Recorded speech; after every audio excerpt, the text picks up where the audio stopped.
பாஜகலேயே ரெண்டு டோன் இருக்கு. அமித்ஷா சொல்றது ஒரு டோன்னா, அண்ணாமலை சொல்றது வேற டோனா இருக்கு. அண்ணாமலை சொல்றது பாஜக ஆட்சின்னு. முதலுக்கே மோசம் இல்லையா? அதிமுக எப்படி பார்க்குது? தந்தி டிவி நேயர்களுக்கு வணக்கம். கார்கே, இப்போ எனக்கு முன்னாடி பேசுறது நெற்றிக்கண் திறப்பினும் குற்றம் குற்றமே பாவம் எப்பயுமே சார் ஒற்றை கண்ணை மூடிக்கிட்டு ஒரு பக்கம் மட்டும்தான் பார்த்து பேசுவாரு. அவர் ஒன்று சொன்னாரு, என்டிஏ அதிமுக பாஜக கூட்டணி சிங்க் ஆகல அப்படின்னு சொல்லி சொன்னாரு. எதிர்பக்கம் இருக்கிற திமுக கூட்டணி பாத்தீங்கன்னா ஸ்ரிங்க் ஆகிட்டு இருக்குது. இப்போ உங்க ப்ரோக்ராமுக்கு வர்றதுக்கு முன்னாடி தான் அவங்க தந்தி டிவியில பார்த்தேன் என்ன நடக்குது அப்படின்னு பாத்தீங்கன்னா, ஏற்கனவே தெரிஞ்சது தாங்க. சண்முகம் சிக்கல் சண்முகமா மாறிக்கிட்டு வராருங்க. சிறுத்தை அடங்க மறு அத்துமீறினு மியாவ் அப்படின்னு இப்பதான் குரல் ஆரம்பிச்சிருக்குது. இப்பதான் மரியாதைக்குரிய திருமாவளவன் அந்த கூட்டத்தில் பேசிட்டு இருக்காரு. என்ன சொல்றாரு அப்படின்னா, கூட்டணியிலிருந்து வெளியேறினால் யார் எங்களை என்ன செய்ய முடியும் அப்படின்னு கொஞ்சம் மியாவ் அப்படின்னு அடுத்த டோன்ல பேசுறாரு. அப்புறம் அப்படியே திடீர்னு பழைய காலத்து பாட்டு மாதிரி, எங்களுக்கும் காலம் வரும், காலம் வந்தால் வாழ்வு வரும், வாழ்வு வந்தால் அனைவரையும் வாழ வைப்போமே, துணை முதலமைச்சர் முதலமைச்சர்லாம் எங்களுக்கு இல்ல, பிரதமர் பதவி தான் எங்க கனவு அப்படின்னு ஒரே போடா. இப்ப மீட்டிங்ல லைவ்ல உங்க தந்தி டிவில இந்த இதுல நான் பார்த்தேன் கொஞ்ச நேரத்துக்கு முன்னாடி வர்றப்பீங்க. இப்ப இதுல என்ன விஷயம்னா, அதிமுக கூட்டணிக்கு நெருக்கடி எல்லாம் ஒண்ணு இல்லைங்க, ஒரு சின்ன கொசுக்கடி இருக்குது, ஒத்துக்கிறேன். அதிமுக தலைமையிலான பாஜகவை உள்ளடக்கிய நாளை இன்னும் பல கட்சிகள் சேரக்கூடிய அதிமுக கூட்டணிக்கு ஒரு சின்ன கொசுக்கடி இருக்குது, அதை நான் ஒத்துக்கிறேன். இந்த கூட்டணிங்கிறது திரு எடப்பாடி பழனிசாமிக்கு பேரை சொன்னாலே அதிருது இல்ல, அப்ப ஒருத்தருக்கு அதிரும் அந்த பேரை கேட்டா அப்படிங்கிற மரியாதைக்குரிய அமித்ஷா அப்படிங்கிற டெல்லி பாஷா ரெண்டு பேரும் உட்கார்ந்து 1-to-1 வடிவமைச்ச கூட்டணி. Mister Palaniswami 2026 for இவர்ஸ், 2029 for BJP அப்படிங்கிற ஒரு அந்த ஒற்றை புள்ளி அடிப்படையில் அமைச்சது. அதனால இந்த கூட்டணியில கூட்டணி ஆட்சி கிடையாதுங்க. நான் எழுதி தரேங்க, இந்த மூஞ்ச வச்சுட்டு நாளைக்கு மறுபடியும் எப்படி பேசுவாங்க. கொலிஷன் கவர்மெண்ட் எந்த இடத்துலயும் அமித்ஷா சொல்லல, என்டிஏ அப்படின்னு முதல்ல சொன்னார். அதுக்கு அடுத்தது பாஜக தன்னுடைய கட்சி பேர் சொன்னார். மூன்றாவது அதிமுக இதை சொன்னார். உதாரணத்துக்கு நாளைக்கு 4 கட்சி வருதுன்னு வச்சுங்க, தேமுதிக இது பாமக எல்லாம் வந்ததுன்னா அப்ப அவங்க எல்லாருமே கூட்டணியில வருவாங்களா? கூட்டணி மந்திரி சபை கிடையாது. எடப்பாடி பழனிசாமி தலைமையில தான் இந்த ஒரே மந்திரி சபை அதிமுக அமைக்கும் அப்படிங்கிறது நான் அடிக்கடி. அது போன வார பிரச்சனை சார். பாஜக கூட்டணியா பாஜக ஆட்சி அமைக்கிறது தான் என்னுடைய தனிப்பட்ட விருப்பம் அப்படின்னு அண்ணாமலை சொல்றாரு. அது இப்போ உருவாயிருக்கேன் வச்சுக்கிறேன். இப்ப கொங்கு வருவலுக்கு இனிமேல் தான் வரலான். அவர் யாருங்க? 30 பொதுக்குழு உறுப்பினர்கள்ல அவர் ஒரு பொதுக்குழு உறுப்பினர். பாஜக தலைமையால் எக்ஸ்டென்ஷன் கொடுக்கப்படாம அந்த பொறுப்பிலிருந்து விடுவிக்கப்பட்ட ஒரு நபர்.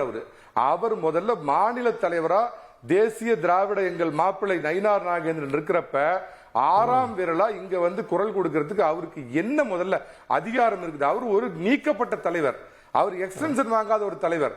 அவர் யார் இதை பத்தி பேசுறதுக்கு? இது அதான் சொல்றேன், அவருக்கு ஒரு பர்சனல் அஜெண்டா இருக்குதுங்க. தன்னுடைய அஜெண்டா வச்சுட்டு இந்த கூட்டணியை 2024 கெடுத்து இந்த 2 கட்சியும் தோத்து போறதுக்கு காரணமா இருந்தது அண்ணாமலைங்கிற தனிப்பட்ட நபர். இப்ப இந்த கூட்டணி அமையாது, 3036 வரைக்கும் நாம தான் தலைவரா இருப்போம்னு மல்லாந்து படுத்துட்டு கனவு கண்டுகிட்டு இருந்தாரு.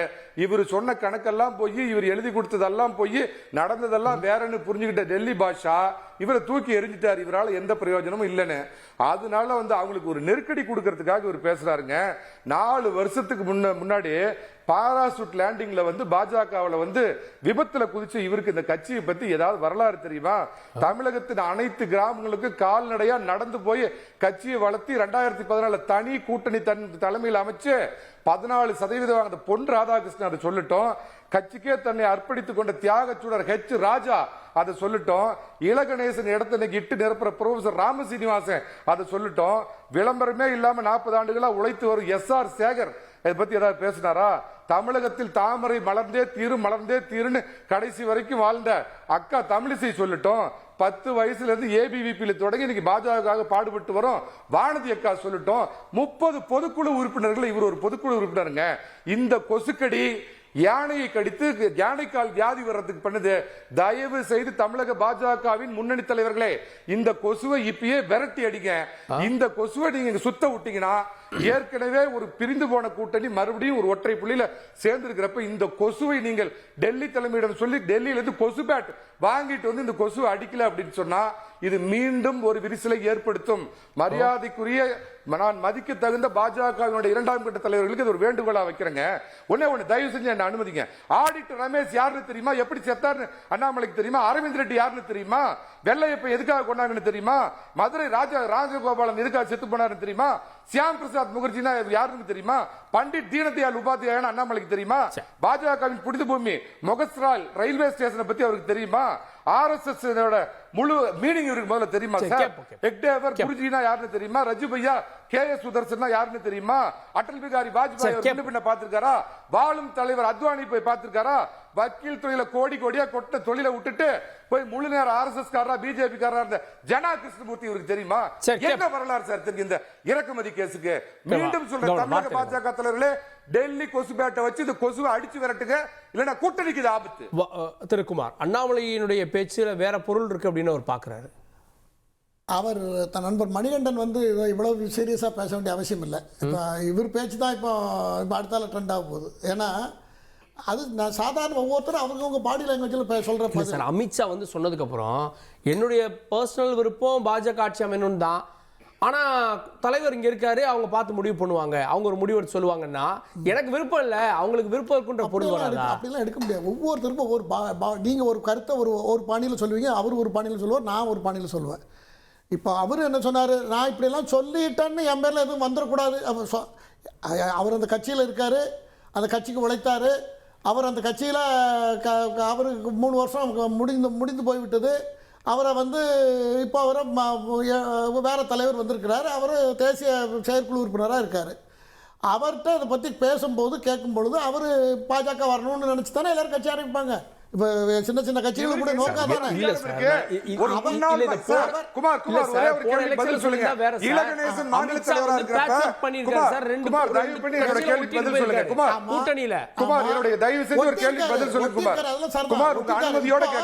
இவருடைய வார்த்தையினால என்ன, அவர் வார்த்தை என்ன, பாஜக வரும் நான் சொன்னேன்னா அது என் மேல பழிய வந்துரும்.